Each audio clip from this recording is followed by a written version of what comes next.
Garlic in the pan. Oil warmed up. Chopped up chickens. Chicken soup base added. Sugar. Fish sauce.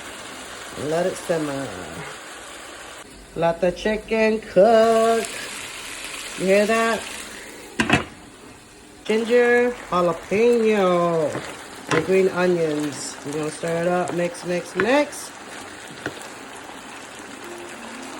And what I like to do at the end, all that oyster sauce.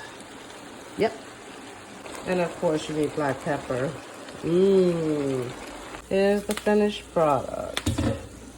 If you can smell what I'm smelling, oh Lord. So this is called it's like monchagny with jalapeno and green onion. But in English, we would say stir-fried chicken with ginger. Yeah, we don't drink it, we eat it too. Let's go, baby. This is my kids' dinner.